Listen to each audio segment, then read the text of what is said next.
Picture this: the serene skies above Denmark, a country known for its fairy tale castles and cozy hygge lifestyle, suddenly buzzing with unexplained drones that force major airports to shut down. It's not just a minor inconvenience, it's sparking fears of a deliberate threat. But here's where it gets controversial. Could this be the work of a foreign power? Or is there a simpler explanation we're all missing? Let's dive into the details of these puzzling incidents and explore what they might mean for international security. On Wednesday evening, Denmark faced yet another round of disruptions from mysterious drone sightings over critical sites, leading officials to scramble for answers. These overflights have become a recurring headache, affecting sensitive locations across the Scandinavian nation and raising alarms about potential vulnerabilities. Authorities held a press briefing the following morning to unpack the latest events, which resulted in the total shutdown of Aalborg Airport. This isn't just any airport. It's a key hub for civilian flights and also serves the Danish military, located on the northern end of Zealand, Denmark's largest island. The Danish National Police issued a statement that night, confirming, "Drones have been spotted near Aalborg Airport, and the airspace is now closed. Officers are on the scene and conducting a thorough investigation." The situation escalated further when Danish Justice Minister Peter Hummelgaard revealed during the Thursday press conference that similar drone activities were reported over southern cities like Esbjerg and Sonderborg, as well as above the Fighter Wing Skrydstrup airbase. This base is crucial, housing Denmark's fleet of F-16 fighter jets. Think of it as a frontline defense outpost. Hummelgaard described the intent behind these actions starkly. The objective of such a hybrid attack is to instill fear.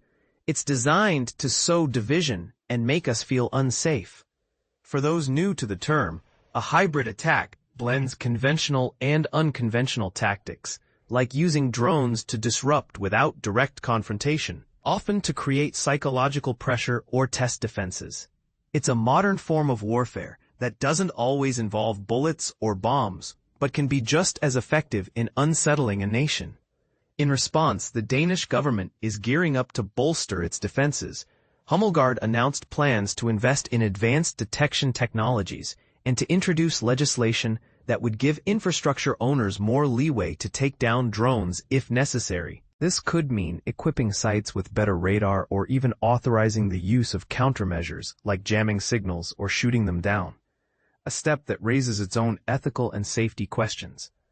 These latest reports follow on the heels of earlier chaos. Just a few days prior, on Monday night, Copenhagen Airport had to close for several hours due to drone activity.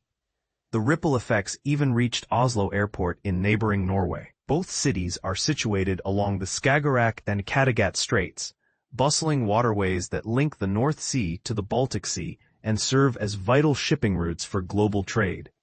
Imagine the economic fallout: flights canceled, cargo delayed, and travelers stranded, all from what might seem like harmless flying objects.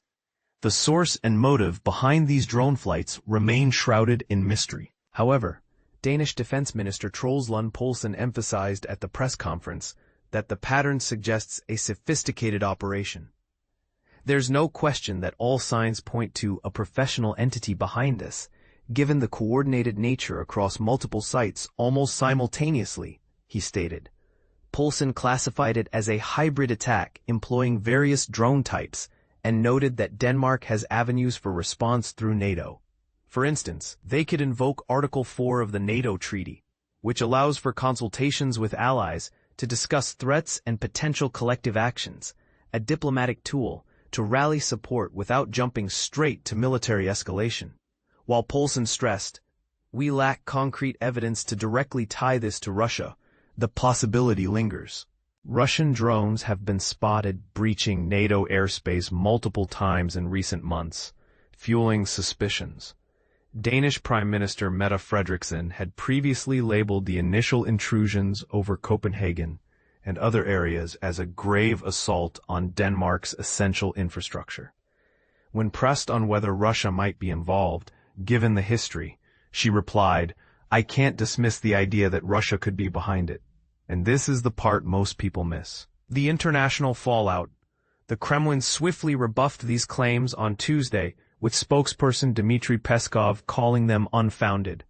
A nation that takes itself seriously shouldn't keep hurling such unsubstantiated allegations repeatedly, he remarked. Then, on Thursday, the Russian embassy in Denmark took it a step further, branding the drone sightings as a manufactured provocation. In a Telegram post, they warned, "These incidents will likely be exploited to heighten tensions, benefiting those who want to drag out the Ukraine conflict and spread it elsewhere."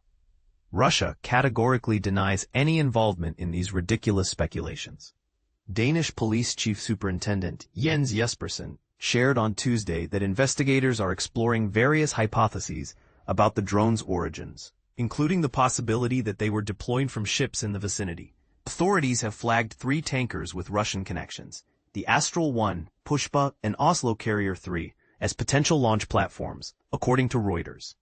Of these, only the Pushpa was in the area near Aalborg during Wednesday's incidents. By Thursday morning, maritime tracking data showed the Pushpa heading southwest across the North Sea toward the English Channel, with its final destination listed as Vadinar in India. But here's where it gets intriguing. Ukraine's war sanctions website identifies the Pushpa as part of Russia's Shadow Fleet, a network of ships that often lack insurance, have murky ownership, and are used by Moscow to dodge international sanctions. The vessel also goes by the name Boracay and flies the flag of Benin, adding layers of complexity to its identity. This shadow fleet is a clever workaround, allowing sanctioned countries to continue trading oil and other goods by obscuring the true operators. Much like using aliases in a spy novel. As we wrap this up, it's clear these drone mysteries are more than just a local nuisance. They touch on broader themes of security, geopolitics, and trust in an increasingly connected world.